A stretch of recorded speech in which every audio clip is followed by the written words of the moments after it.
오늘 말씀 시편 121편입니다. 1절 말씀에 내가 산을 향하여 눈을 들리라.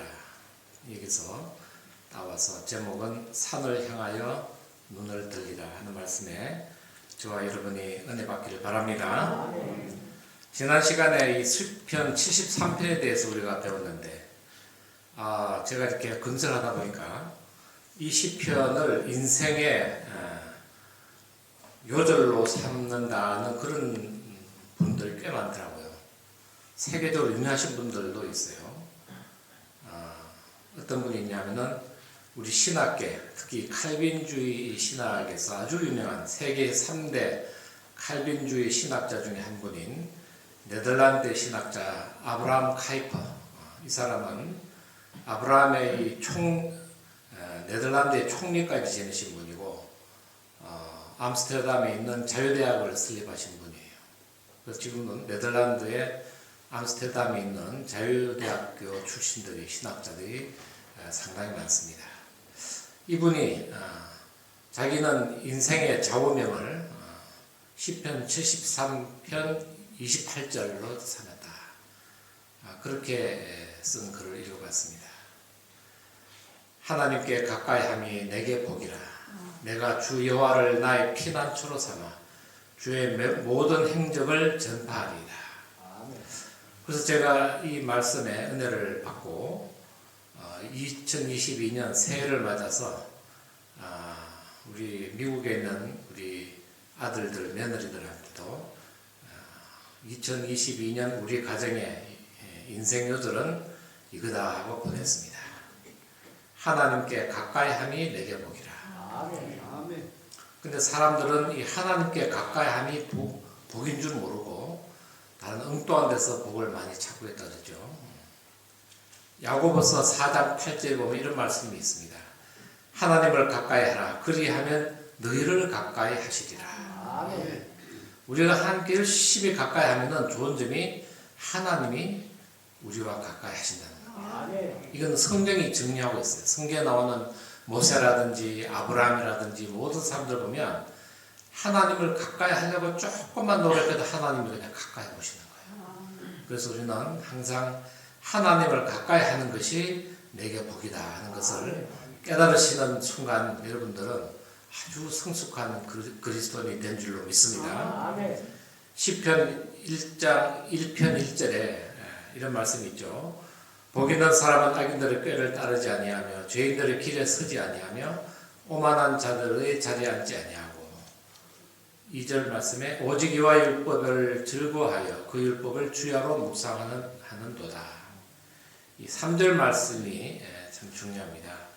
그는 복 있는 사람, 시냇가에 심은 나무가 철을 따라 열매를 맺으며 그 잎사귀가 마르지 아니함 같으니 그가 하는 모든 일이 다 형통하리로다. 우리가 바라는 것은 열매 맺는 거하고 잎사귀 안 마르는 거 이거는 우리가 바라잖아요. 그죠? 그래서 이걸 믿지 않는 사람들도 이걸 바래요. 인생에 열매가 많고 또 잎사귀가 마르면 기분 나쁘잖아요. 잎사귀가 안 말랐으면 좋겠고 그건 누구나 다 바랍니다. 심지어는 토종비기로도 그런 게 있어요. 잎사귀가 안 마른다. 그런데 그건 알아요. 그러니까 그 현상은 잘 아는데 중요한 것은 어떻게 하면 열매를 많이 맺고 잎사귀가 안 마르는지 그 비결을 딱 찍어서 시편에 이야기했는데 그거는 잘 안 지켜요. 뭐냐면은 나무가 어디에 심겨져야 된다고요? 시냇가에 심겨져야 돼요. 시냇가가 뭐라 그랬습니까? 생수의 근원 대신 예수 그리스도 그 복음에 예수님 가까이 하나님 가까이 있어야 나무도 복을 받는다. 그래서 새해를 맞이하셔서 여러분들 많은 이렇게 결심도 하시고 어떤 분은 붓글씨로 쓰시고 하는데 아무쪼록 하나님께 가까이 하셔서 복을 받는 여러분 되시기를 바랍니다. 시냇가에 심긴 나무는 뭐 이렇게 특별히 용 쓰고 노력할 게 없잖아요. 그저 그냥 자연스럽게 나무가 이렇게 살아만 있어도 물을 쫙쫙 빨아들여서 열매를 맺고 또 그 잎사귀가 시들라 그래도 시들 수가 없어요. 물이 있기 때문에. 그래서 너무 예수 믿는 것을 너무 어렵게 생각할 거 없습니다. 하나님, 주여 하나님과 가까이 하는 한 해 되게 도와주시옵소서. 기도하고 실천하면은 여러분 가정에 자자손손 복이 될 줄로 믿습니다. 오늘 시편 121편은 여기도 역시 복 있는 사람에 대해서 나옵니다. 첫 번째, 내가 산을 향하여 눈을 들리라 나의 도움이 어디서 올까? 자, 여기서 이 산이라는 것은요, 산이 많이 있겠지만 우선 결론만 말씀드리면 시온산, 예루살렘에 있는 시온산을 얘기합니다. 그 시편에서 특별한 법 없이 산을 향하여 하는 것은 시온산을 향해서 간다, 그런 뜻입니다. 그래서 이 시오니즘이라는 게 있어요. 영어로 자이언이즘이라고 하는데요. Z-I-O-N. 이게 시온산인데, 여러분 그 예루살렘을 보면요, 예루살렘은 정말 천혜 요새예요. 이 산으로 둘러싸여 있어요. 그리고 지대가 높습니다. 지대가 높으면 그게 좋은 거냐, 춥지 않느냐 그러지만 그건 중동지방이기 때문에 지대가 낮으면 너무 더워요.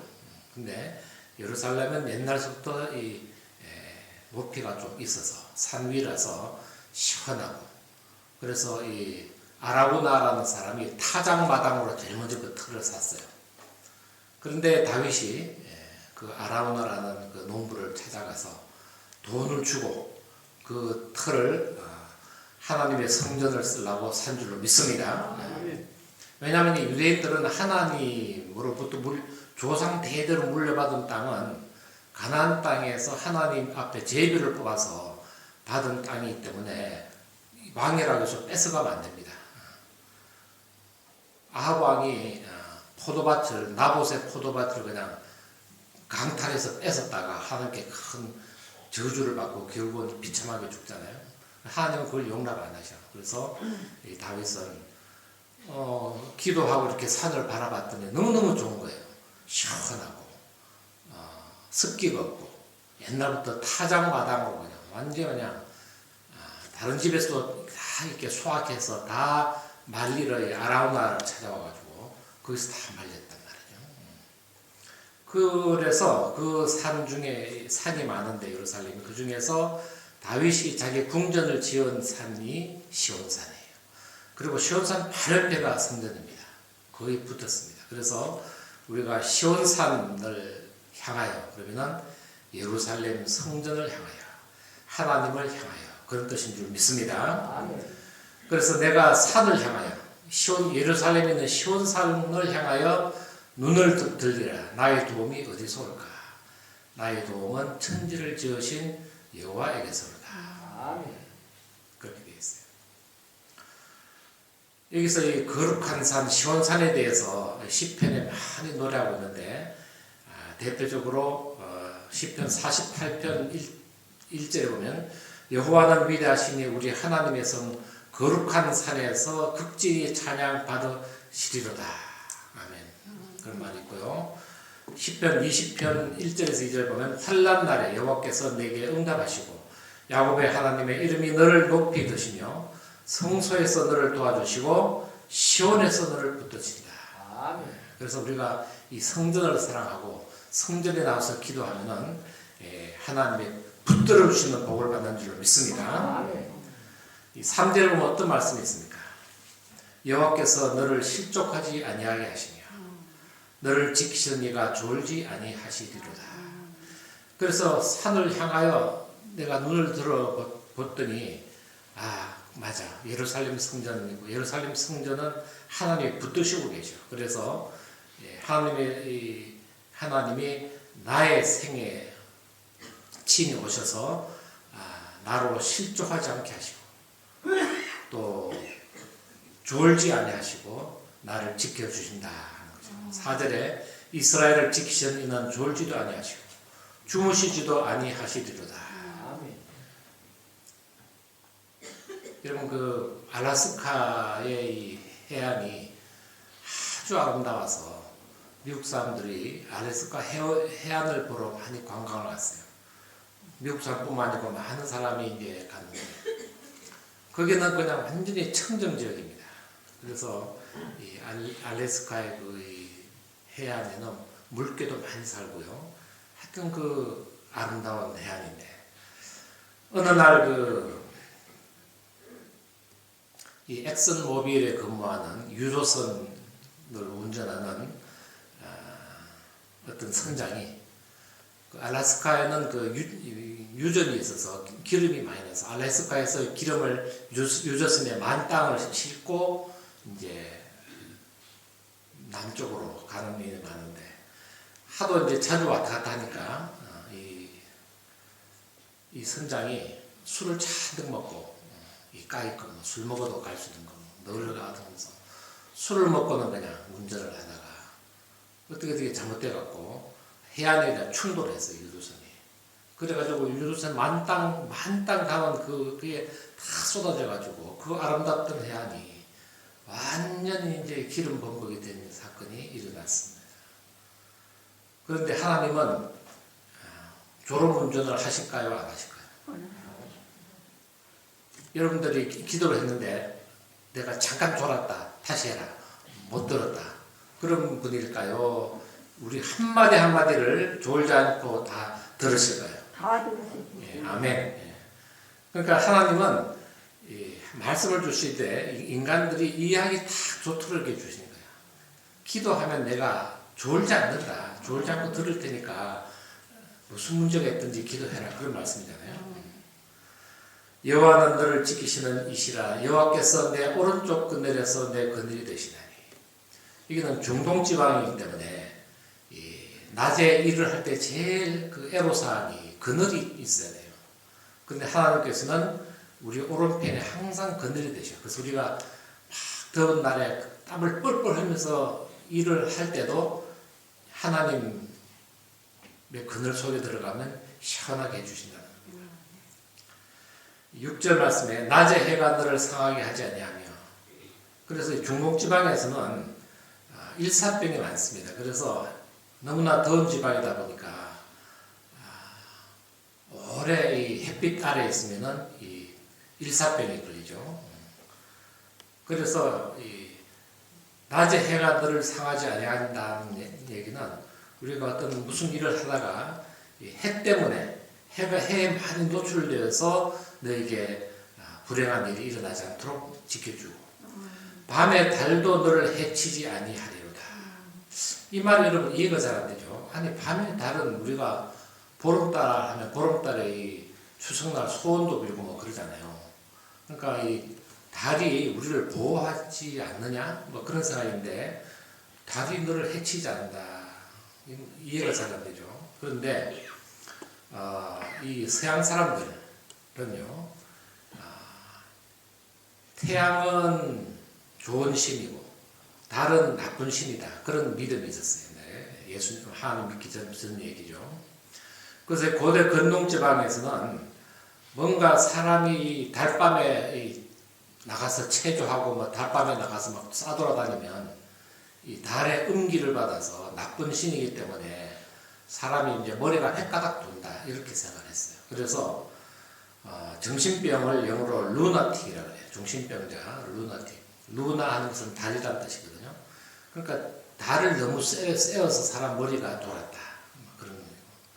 또 간질병을 영어로 문스트럭이라고 해요. 달이 때렸다는 거예요. 달이. 그러니까 이 사람들은 달밤에 체조를 많이 하네. 우리는 뭐 달밤 체조도 하는 사람 있잖아요. 그런데 이 달이 뭔가 우리한테 해를 미쳐서 우리를 미치게 하고 돌게 한다는 그런 속설이 있어요. 그래서 이제 너희들이 낮에 해 밑에서 일하든 달 밑에서 일하든 내가 너를 지켜주리라 하는 말씀입니다. 여호와께서 너를 지켜 모든 환난을 면하게 하시며 또 내 영혼을 지키시리로다. 8절 마지막 8절 말씀 여호와께서 너의 출입을 지금부터 영원까지 지키시리로다. 아멘. 근데 저는 여러분 다 이해를 잘 하시는지 모르겠는데 저는 어릴 때 성경에 보면 너희 출입을 지킨다는 말이 많이 나와요. 하나님이 축복을 하시면서 꼭 빼놓지 않는 말씀이 내가 너희 출입을 지키리라. 그런 말씀 많이 하시죠. 우리가 축복장애라고 하는 신명기 28장에도 보면은 하나님이 축복하시겠다는 얘기가 나옵니다. 위에 있고 아래에 있지 아니하며 네 뜻반죽 그릇이 복을 받고 그런 거 나오죠. 그리고 어떤 말씀이 나오냐면은 네가 나가도 복을 받고 들어와도 복을 받을 것이며 그런 말씀 나오죠. 그런 뜻입니다. 신명기 28장 6절에 내가 들어와도 복을 받고 나가도 복을 받을 것이다 라는 말을 다른 말로 하면은 너의 출입을 영원히 지키신다. 이 말씀은 우리가 일상생활을 하면서 들락날락 이 방문을 나가고 들어오고 안 할 수가 없죠. 그죠? 또 집 대문을 나갔다 들어갔다 안 할 수도 없어. 그러니까 이거는 반복되는 일상적인 일이고 누구나 하는 일입니다. 이런 일상적인 일에 내가 복을 주겠다는 거예요. 그럼 여러분 한번 아파서 다리를 한번 다쳐보십시오. 이 출입하는 일 자체가 아주 이게 힘든 일이에요. 그러니까 반복되는 일상 중에서도 내가 소소한 복이든지 큰 복이든지 영원히 복을 주리라. 우리나라 속담에 그런 말씀이 있죠. 부모 말을 잘 들으면 자다가도 떡이 생긴다. 그게 이 말하고 비슷한 얘기예요. 자는 건 누구나 하잖아요. 근데 자다가도 떡이 생긴다니까 좋은 일이 생긴다는 거죠. 아니 아무 공로 없이 잠을 잔 것 뿐인데 눈 떴더니 그냥 떡이 머리맡에 돼 있어. 그러니까 부모님 말씀 잘 들으면 자다가도 떡이 생긴다는 말이 우리가 기도 안 하고 하나님께 뭐 별 특별히 무슨 공로가 없어도 들락날락만 해도 복을 받는다 말이에요. 이 이상 복이 어디 있습니까? 너의 출입을 영원히 지키시리라. 난 이걸 어떻게 생각하냐면은 이 문에 고초가 있어서 감히 못 들어가는데 하나님 믿으면 어떻게 그 문에 고초가 지켜도 후립해서 잘 들어간다 그렇게 생각해요. 그게 아니에요. 우리의 반복되는 일상생활에 복을 주신다. 이걸 다른 말로 하면은 신명기 28장 6절에 네가 들어와도 복을 받고 나가도 복을 받는다.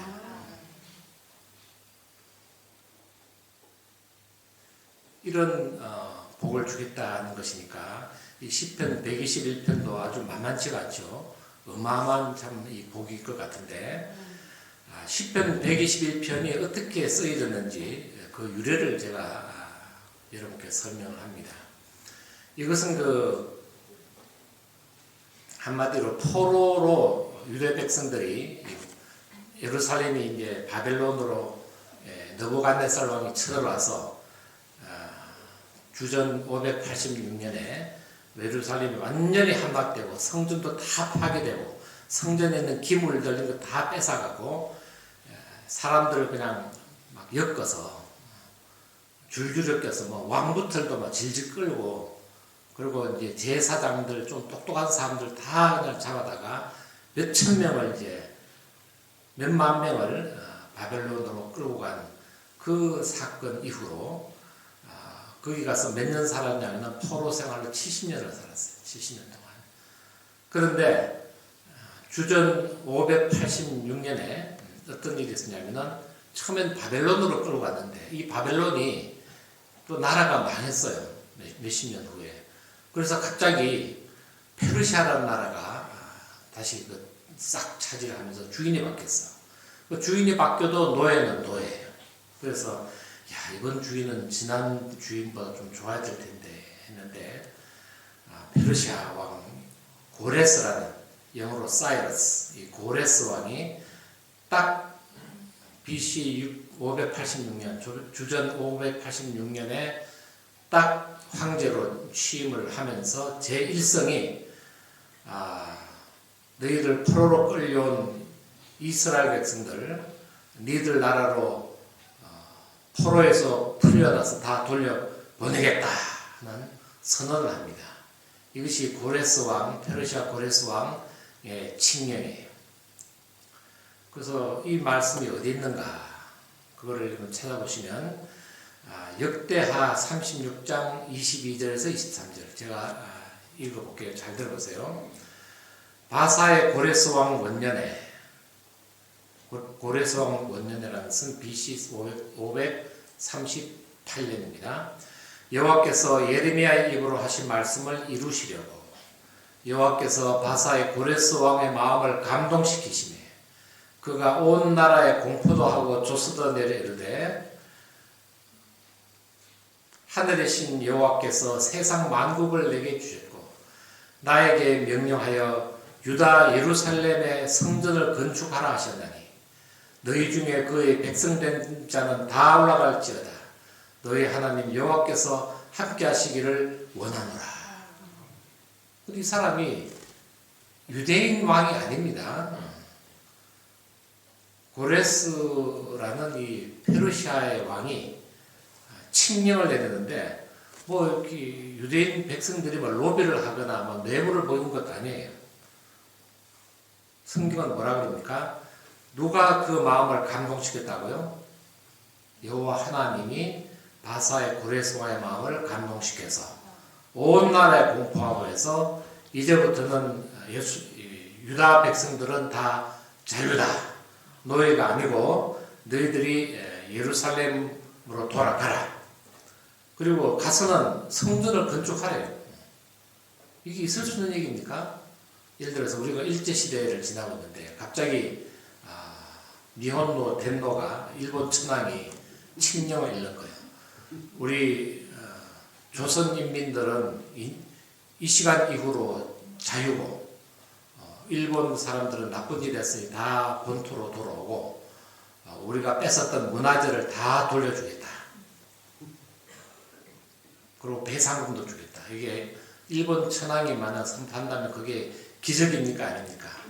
이런 기적이 실제로 주전 538년에 일어났고 539년부터 이게 사람들이 돌아오기 시작을 합니다. 이건 우리나라에도 사실 비슷한 일이 일어났는데 1945년 8월 15일 날 우리는 아무 생각 없이 살고 있었는데 갑자기 12시에 일본 천황의 특별 방송했으니까 들으라 해서 들었더니 무조건 항복하겠다 그런 얘기잖아요. 그런 일이 실제로 일어났고요. 하나님께서 미국의 대통령 트루만의 마음을 감동시켜서 우리에게 해방을 주신 줄로 믿습니다. 그러니까 역사를 지배하시고 역사를 주관하시는 것은 하나님이 하시는 거예요. 우리 정치학자들은 이건 국제적인 역학관계고 이건 어떤 이런 이 술수를 하고 이런 죄악 때문에 이렇게 됐다 이렇게 설명하지만 우리가 영적으로는 바사의 고레스 왕의 마음을 감동시켜서 70년 만에 포로를 풀고 고향에 돌아오도록 한 것처럼 하나님은 미국 대통령 마음을 감동시켜서 그렇게 우리를 살려주신다는 말이에요. 또 1950년 6.25 전쟁 때 공산군이 우리나라를 쳐들어왔을 때 이제 유엔이 이제 군대를 보낼 것인가 말 것인가 논의를 했는데 다들 미국 눈치만 보는 거예요. 왜냐하면 군대를 제대로 보낼 수 있는 1개 사단 이상을 파견할 수 있는 나라는 미국밖에 없어요. 그렇잖아요. 다들 미국 눈치를 보는데 그때 미국의 대통령이 해리 S. 트루먼 대통령이에요. 이 트루먼 대통령은 대한민국이 어디 있는지 잘 모르는 사람이에요. 사실은. 그렇잖아요. 근데 어떤 마음을 먹었는지 미국 트루먼 대통령이 막 노발대발 하면서 우리가 대한민국을 지켜야 된다고 리퍼블릭 코리아를 우리 유엔은 지켜야 된다고 막 강력하게 이야기를 하니까 우리 유엔에 있는 사람들이 16개국이 다 군대를 그냥 파견을 하잖아요. 그런데 그 다음부터는 이렇게 유엔 회원국 16개국이 파견돼서 도와준 일은 일어나지 않았습니다. 1950년에 6월 달에 유일하게 일어난 일이에요.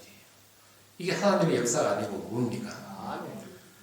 이렇게 하나님 역사를 지배하신 하나님이 이스라엘의 그 70년간의 그 기한이 끝나고 또 이스라엘 백성들의 그 울부짖음과 눈물과 희생과 피를 보시고 그 기도를 들으셔서 이방인 왕 고레스를 통해서 포로를 돌이키신 줄로 믿습니다. 그리고 참 재밌는 게요. 이 사람 참 이 고레스 왕이라는 사람이 행정적으로 아주 똑똑한 사람 같아요. 여호와의 성전을 건축하러 가라. 그런데 그 중에 너희들이 만약에 여기 계속 생활의 근거지 여기 있으니까 70년이나 흘렀잖아요. 그래서 생활 기반이 다 여기 있어서 예루살렘으로 돌아가기를 좀 원치 않는 백성은 계속 머물러 살 수 있다. 살 수 있는데 그러나 그 사람들은 가는 사람들을 위해서 은과 금을 좀 줘서 성전 짓는 데 도움을 좀 줘라. 이런 측면에 이런 얘기까지 있어요. 놀라운 일입니다. 그리고 페르시아 이전에 바벨론이 느부갓네살 왕 때 예루살렘 성전에서 이 성전에 쓰는 이 금으로 된 모든 이 금 대접들, 기물들, 또 물두멍들 이런 거를 다 보관하고 있었는데 그 창고를 열어서 여호와의 성전 그릇들을 다 꺼내줄 테니까 그것을 가지고 가라. 이런 명령을 내립니다. 이것이 에스라서 1장 3절에서 8절에서 이거 다 성경에 있는 말씀이에요. 얼마나 하나님은 세밀하게 역사를 하십니까? 그래서 이 대부분 이 제사장 출신들은 거의 다 돌아왔어요. 그러니까 제사장들은 예루살렘 성전에 대대로 봉사하는 레위인들이잖아요. 그래서 뭐 아무리 살기 좋아도 이 아파트들 다 버리고 이 페르시아를 버리고 예루살렘으로 왔고 또 제사장들, 레위인들 그리고 유다 지파들. 유다 지파는 그 예루살렘을 보호하던 그리고 베냐민 지파들. 유다 지파들은 왕족들이 많잖아요. 다윗의 혈통. 그 다음에 또 왕족이 또 베냐민 지파예요. 그래서 제사장과 레위인과 유다와 베냐민 지파와 오라살파 그 외에 동조하는 사람들이 이제 70년이 지나서 고향으로 돌아오는데 신이 날까요, 안 날까요? 신이 나죠. 그런데 이 페르시아의 수도 이 수산성에서 예루살렘까지는 한 1000km 정도 돼요. 그럼 우리나라 입수로 2500리. 그걸 다 걸어서 오는 거예요. 얼마나 걸릴까요? 뭐 그건 한 달 이상 걸립니다. 그래서 이 사람들은 무리를 지어서, 왜냐하면 개인적으로 위험하니까, 이게 산적들도 많고 하니까, 무리를 지어서 이 포로 끌려갔던 이 선조들의 손자들이, 주로 손자 또는 아들들이 무리를 지어서 이제 예루살렘으로 돌아오는데, 그때 이 시를 서로 암송하면서 내려왔다 그래요. 그래서 행렬용 교송이다. 이렇게 학자들은 얘기합니다. 그래서 누군가가 이 시를 썼는데, 이 시를 서로 이제 포로에서 회복돼서 고향으로 온 사람들이 그냥 외우면서 또 그걸 그냥 노래를 만들어서 선창하고 후창하면서 내려왔다고 합니다. 그래서 여러분 시편 121편을 보면요, 이 문학에 관심 있는 분들 읽어보면 상당히 이런 그 시적으로도 훌륭한 시예요. 왜 그러냐면은 라임이라고 있습니다. 운율이라고 그러죠. 운율이라고 그러면은 항상 시는 끝 의미가 좀 약간 맞아야 돼. 그래야 좋은 시입니다.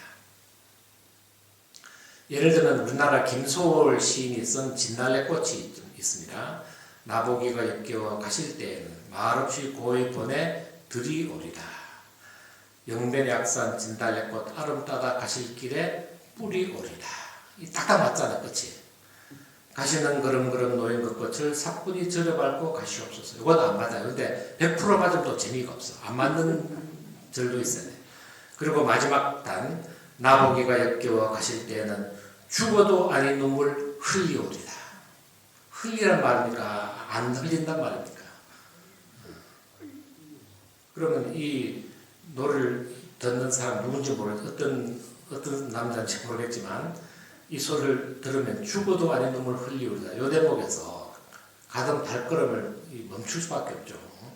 내가 당신이 가는데 내가 꽃을 뿌려놓을 테니까 아주 잘 가라. 사뿐히 절여받고 가시라. 그러나 나는 죽어도 아닌 눈물 흘린다. 그러니까 죽고 싶을 정도로 참 내가 슬픈데 이를 악물고 눈물을 안 흘릴 테니 가서 잘 먹고 잘 살아 이런 얘기잖아요. 그럼 갈 수가 없죠. 그러니까 그런 돈에 들여오리다, 길에 뿌려오리다, 눈물 흘려오리다. 이건 새 라임이 딱딱 맞으니까 외우기도 좋고 또 시의 어떤 내용이 잘 전달된다는 거죠. 그래서 시편 121편 다시 한번 읽어보시면요. 여호와께서 너를 시족지 아니하게 하시며 너를 지키시는 이가 졸지 아니하시리로다. 이스라엘을 지키시는 졸지도 아니하시고 주무시지도 아니하시리로다. 낮에 해가 너를 상하게 하지 아니하며 밤의 달도 너를 해치지 아니하리로다. 여호와께서 너를 지켜 모든 환난을 면하게 하시며 또 너의 영혼을 지키시리로다. 마지막 여호와께서 너의 출입을 지금부터 영혼까지 지키시리로다. 라임이 딱딱 맞아요. 그래서 외우기도 좋습니다. 그래서 사람들은 이 시를 거의 한 달 동안 외우면서 이런 선두에 있는 사람이 선창을 하면 뒤에 있는 사람이 후창을 하고 그렇게 했다는 거예요. 그래서 만약에 이런 거죠. 여기 있는 분이 선두라고 하면 선두는 이제 내가 산을 향하여 눈을 들리라. 나의 도움이 어디서 올꼬 하면은 여기 앉아 계신 분은 나의 도움은 천지를 지으신 여호와에게서다. 이렇게 한다는 얘기예요. 교동문처럼. 그렇게 그냥 계속 하다 보니까 이게 피곤하질 않아. 왜냐하면 이 한 달 만에 이렇게 고향으로 돌아가는데 얼마나 피곤하겠어요. 다리도 아프고. 그렇지만 이 노래를 부르면서 순례자처럼 위안을 삼으면서 행렬을 하며 교송하며 왔다. 이렇게 이야기를 합니다. 그 정도로 이스라엘 백성들이 사랑하는 이 사연이 있는 노래인데, 여러분 시편 121편 그 제일 첫머리에 어떤 말이 적혀 있습니까? 이것은 무슨 노래라고요? 성전에 올라갈 때 부르는 노래라고 했죠. 그래서 이 그 제사장들이 나중에 예루살렘에 와서 스룹바벨이 성전을 새로 다 무너진 성전을 새로 지어서 이 제사장들이 다시 일을 하게 되면서 이 성전에 올라가면서, 왜냐면 성전도 높은 지금도 가보면요, 좀 지대가 높아서 제사장들 밑에서 준비한 무품을 들고 올라가도록 되어 있어요. 그래서 성전에 올라갈 때 시편 121편을 자기 선조들이 포로로 돌아오면서 예루살렘을 간절히 사모하면서 불렀던 노래라고 해서 성전 올라갈 때 이 제사장들이 막 합창하면서 올라갔다는 거예요. 얼마나 참 뜻이 깊은 시편입니까? 그래서 이스라엘 백성들이 지금도 아주 사랑하는 시편이 이 121편이다 하는 겁니다. 어떻게 보면 참 인생은 위험으로 가득 차 있는데 여호와 하나님이 우리의 갈 길에 동행하시고 보호하시면 우리는 안전하다 하는 것이 이 시편이 주는 말씀이에요. 단순히 길도 안전할 뿐만 아니고 우리 인생, 우리는 졸음운전을 해도 하나님은 졸음운전을 하지 않으시고 항상 우리를 지키시고, 우리가 더울 때는 그늘을 주시고, 우리가 해 밑에서 일할 때도 다치지 않고 달 밑에서 일할 때도 다치지 않는다 이 말이에요.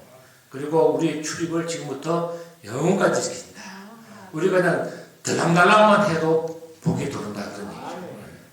그 얼마나 우리에게 주신 놀라운 말씀이고, 또 이 귀한 자들은 불과 며칠 전만 해도 오늘 내가 예루살렘에 가서 갈 줄은 몰랐던 거예요. 갑자기 그냥 황제가 칙령을 내려가지고 이스라엘 예루살렘에서 온 사람들 가도 좋다는 거예요. 가도 좋고 차비가 없는 사람은 그 남아있는 사람한테 좀 은과 금을 받아서 가고 남는 돈은 성전에 갖다 바쳐라. 그리고 바벨론 느부갓네살 왕 때 약탈한 성전 기물을 다 줄 테니까 이 제사장들은 이것을 다 떠매고 가라.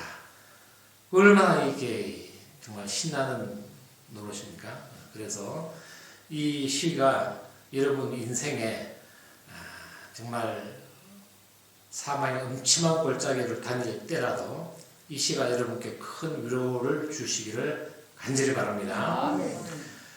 제가 이 시를 특별히 좋아하게 된 계기는, 내가 이 1979년으로 생각이 되는데, 대학교 4학년 때, 좀 군대를 중간에 갔다 와서 복학해서 대학교 4학년이 됐는데 아버지께서 이제 운영하던 이 섬유회사를 운영하시는데 그때 마침 그 세계적인 오일 쇼크로 인해서 일본하고 무역을 해서 돈도 꽤 벌었거든요. 근데 일본 회사가 그냥 문을 닫아버렸어요. 오일 쇼크 때문에 경제가 안 좋으니까. 그러니까 우리나라에 있던 우리 회사는 완전히 뭐 부도가 날 수밖에 없죠. 일본이 완전 문을 닫아버리니까.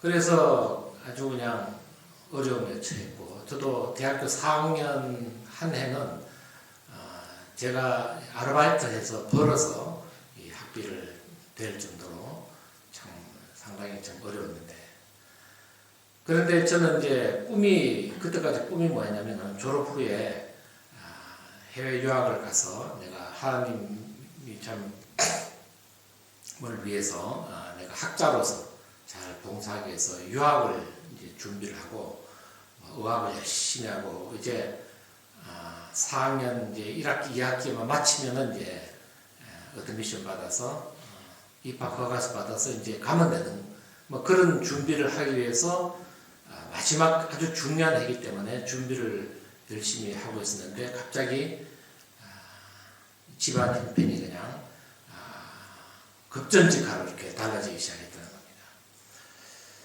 근데 저는 유학 외에는 별로 준비한 게 없었어요. 유학 준비 조금 하고 나머지 시간에는 우리 후배들한테 성경 공부 가르치고 특별히 취업을 위해서는 준비한 게 별로 없었어요. 왜냐면 이제 4학년 졸업하자마자 이제 입학 허가서 오는 대로 유학 가는 걸로 그렇게 준비를 했는데 완전히 이제 앞길이 막힌 겁니다. 그래서 집안 사정을 알아보니 다들 이제 임금들 다 청산하고 있는 기계 다 팔고 하니까 없어요. 남는 돈이.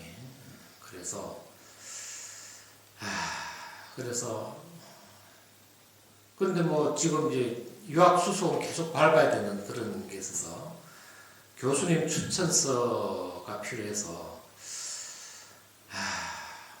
유학이고 뭐고 지금 추천 받을 건 아니지만 그래도 또 추천서를 또 안 받을 수는 없잖아요. 언제라도 써먹힐 수 있으니까. 그래서 오늘처럼 이렇게 그때 까만 장복에 모처럼 이제 교수님 추천서를 받으러 학교를 갔어요.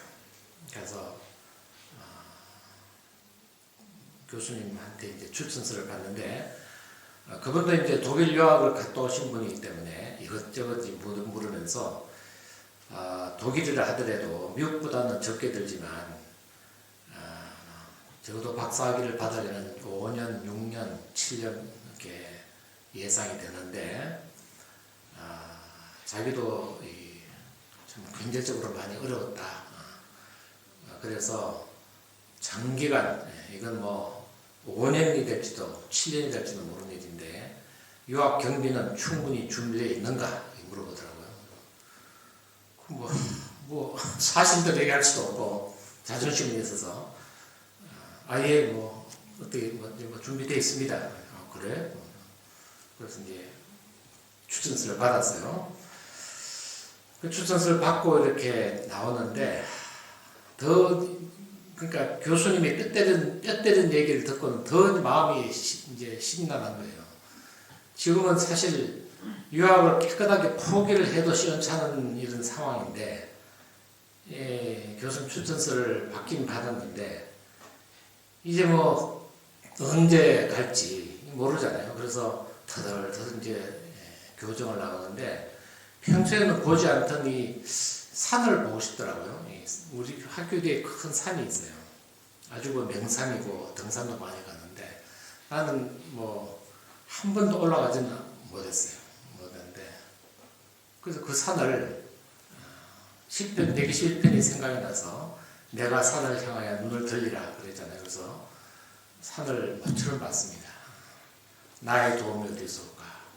나의 도움은 천지를 지으신 여호와에게서로다. 이 말씀에 생각나서 맞다. 나의 도움은 지금 집에서는 한 푼도 지금 나올 게 없고 또 내가 유학을 준비하면서 다른 어떤 내가 취업을 해서 돈을 모아온 것도 아니고 아무 대책 없이 이렇게 그냥 공부만 했는데 또 어릴 때부터 난 유학 간다고 그랬는데 이제 결정적인 순간에 모든 길이 다 막혀서 어떻게 비행기값도 없는 상황에서 그래서 저는 이제 기도를 해야 되겠다 생각을 하고 그 산으로 막무가내로 올라갔어요. 그러니까 뭐 꽤 좀 험한 산인데 근데 이제 동산복도 아니고 그냥 이 신사화에다가 까만 양복 입고 하얀 와이셔츠에 넥타이 맨 채로 막 올라갔어요. 그러니까 어제 또 비가 와가지고 해필이면 막 푹 빠지더라고요. 아지거나 말거나 그냥. 그래서 너무 마음이 참 답답하니까 그래서 기도를 참 많이 했습니다. 그래서 기도를 올라간 게 오후 한 4시쯤 올라갔는데 나중에 내려올 때 보니까 7시 반인 거 그래요. 근데 하여튼 3시간 반을 기도한 셈인데 얼마나 참 애통하면서 이제 눈물 흘리면서 기도했던지 3시간 반이 어떻게 지나간지 몰라. 그런데 하여튼 기도를 참 많이 했습니다. 많이 하는데 주여 나의 도움이 하나님께서 온다고 제가 믿고 기도를 드립니다. 이렇게 시작해서 기도를 3시간 반 했는데 기도의 골자는 그겁니다. 하나님이 도와주시지 않으면 나의 앞길은 좀 깜깜합니다. 하나님이 나를 도와주시옵소서. 이게 같은 얘기 또 하고 조리 있는 기도는 나오질 않더라고요. 그래서 기도를 하고 이제 내려왔는데 그때 돼서야 이제 보니까 이제 신사가 완전히 이제 흙이 다 묻었고 검은색 전장에 온통 겉두성이가 되어 있단 말이에요. 근데 이상하게도 내 마음은 편했습니다. 그래서 이제 그 산에서 산기도를 좀 하고 내려왔는데 하여튼 이상하게 마음은 편해요. 상황은 달라진 건 없는데 마음이 편해요. 그러더니 그래서 이제 취업 쪽으로 취업 준비는 하나도 안 했지만 이제부터 이제 내가 벌어서 내가 할 수밖에 없다 그러면서 취업문을 두드렸는데 보니까 벌써 이제 다 끝났어요. 이렇게 삼성이나 LG나 이런 대기업들은 다 끝났고 남아있는 게 이제 금융기관밖에 없는데 금융기관 중에서 이렇게 취업 준비하는 친구들한테 물어보니까 A라는 회사가 새로 생겼는데 어마어마하게 돈을 많이 준다는 거예요. 새로 생긴 금융기관이라 인재를 영입하기 위해서 은행 공급의 한 2배를 준대. 그래? 그래서 거기다 지원을 하면 될까? 그러니까 글쎄 너는 준비를 안 해서 될까? 그러더라고요. 준비도 아닌데. 근데 돈을 많이 준다는 말, 왜냐면 지금 사실 돈이 모아잖아요, 지금. 빨리 돈을 모아야 되니까. 그래서 그 금융기관에 어플라이 했는데, 예상외로 취직이 쉽게 됐어요. 그 나중에 알고 봤더니, 그때 그 나를 뽑았던 그 상무님이 나중에 입사를 한 후에, 김군, 내가 당신을 왜 뽑았는지 아는가? 잘 모릅니다. 졸업 성적이 너무 좋아. 그래서 단과대학 수석을 했기 때문에 볼 거 없이 뽑았다. 그래서 저는 그때도 이 수석을 할 줄도 몰랐고 하여튼 모든 일이 이 산기도 이후에 되어진 일이에요. 그래서 그때부터 일이 이제 풀리기 시작했는데 직장을 열심히 다니면서 돈도 좀 벌면서 또 야간에는 대학원에 등록해서 정신없이 이제 공부도 하고 그렇게 했는데 또 이제 우연한 기회에 독일 유학을 막 꿈꾸던 이 피아니스트가 있어가지고 근데 교회가 커서 몰랐어요. 저 1부 반주를 했고 난 2부를 다니니까 한 번도 만난 적이 없어. 근데 누가 이제 소개를 해줘갖고 했는데 독일 유학을 가기 위해서 준비를 많이 했고 그런데 지금 부모가 혼자서는 절대 못 가는다고 그래서 못 가고 있대. 그래서 그런 피아니스트를 희한하게 만나게 해주더라고요. 그래서 어떻게 하여튼 직장 다니면서 돈을 벌고 서로 위로하고 그렇게 해서 결혼하고 딱 1년 만에 독일로 가는 비행기를 타게 됐습니다. 독일 가니까 이제 또 뭐 산이 또 있는 거죠. 산 넘어 산이에요. 독일 가면 뭐 합니까? 좋은 교수님 만나야죠. 또 좋은 논문 써야죠.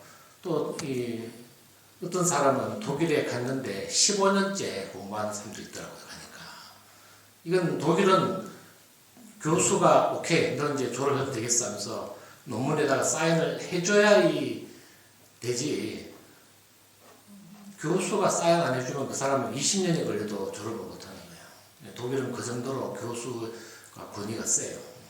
미국은 이제 위원회가 있어가지고 때 되면은 어떻게 밀려서 졸업하는 수도 있는데 독일은 그런 게 하나도 없어요. 그 교수님이 원하는 대로 딱 그게 차지 않으면 계속 받고. 그래서 실제로 독일 학생들인데 13년 걸려서 박사학위 받는 친구들도 있더라. 독일 학생인데. 그냥 그 급이 들컥나는 거예요. 그래서 또 기도를 했죠. 계속 기도를 했더니 결국에는 저는 5년 반 만에 끝난 줄로 믿습니다. 그렇게 해서 지금까지 산이 있을 때마다 나는 내 눈을 들어서 산을 향하여 눈을 들이라. 나의 도움이 어디서 올까? 나의 도움은 천지를 지으신 여호와에게서로다. 여호와는 너를 지키시는 이시라. 여호와께서 내 오른쪽에서 내 그늘이 되시나니. 이 말씀을 이렇게 저는 묵상하면서 힘을 받는 줄로 믿습니다. 그래서 제가 인생을 살아가면서 나의 인생에서 가장 중요한 전환점이 뭐냐니까 1979년 10월 달에 이 산기도가 하나님을 감동시킨 것 같아요. 그래서 그 이후로 내 인생이 하나님 안에서 많이 풀렸던 것을 저는 기억을 합니다. 그래서 사방으로 우겨쌈을 당한 가장 내 인생에서 가장 위험하고 또 가장 억울하고 또 내 인생에서 가장 고통스러울 때에 내가 산을 향하여 눈을 들고 하나님만 바라봤더니 하나님은 복을 주신 줄로 믿습니다. 그래서 새해를 맞으신 여러분께 특별히 제가 이 말씀드리는 것은 올 한 해 사시면서 말 못할 고민도 있으실 것이고 또 고통도 있으실 것이고 사방으로 우겨쌈 같은 저같이 뭔가를 하고 싶은데 답답하게 사방이 그냥 담이 막혀서 도저히 한 발자국도 갈 수 없는 그런 상황에 처했다 하더라도 산을 향하여 눈을 들고 여호와를 의지하는 여러분 되시기를 간절히 바랍니다. 내가 너와 함께 하리라. 내가 출입을 지금부터 영원까지 지켜주리라 하신 하나님의 음성 듣기를 간절히 바라겠습니다. 그리하면 모든 지각에 뛰어난 하나님의 평강이 그리스도 예수 안에서 여러분들의 마음과 생각을 지키실 줄로 믿습니다. 기도하겠습니다. 하나님 아버지, 오늘 시편 121편을 읽으면서 포로에서 돌아오는 유다 백성들의 순례길을 생각했습니다. 선조들이 머나먼 타국 바벨론과 페르시아에서 노예로 고생하고 살다가 하나님의 기적적인 은혜로 해방이 되어서 후손들이 아버지의 고향을 향하여 기쁘고 설레는 마음으로 걸으면서 불렀던 이 찬송시, 내가 산을 향하여 눈을 들이라. 나의 도움이 어디서 올까? 나의 도움은 천지를 지으신 여호와에게서로다. 이 시편 121편을 간절히 불렀던 것을 우리가 배웠습니다. 하나님 아버지, 우리가 2022년에 우리 가는 길에 어떤 위험이 있는지 우리는 알 수 없습니다. 그러나 고난 가운데서 천지를 지으신 하나님이 우리와 함께 하시고 우리가 하나님을 가까이 할 때 우리를 가까이 해주시는 하나님이신 줄로 믿습니다. 나를 지켜서 모든 환난을 면하게 하시겠다는 하나님 아버지, 2022년에 우리가 가는 길을 지켜주시옵소서. 우리 가정을 보호하여 주시옵소서. 우리 교회를 지켜보아 주시옵소서. 예수님 이름으로 기도하옵나이다. 아멘.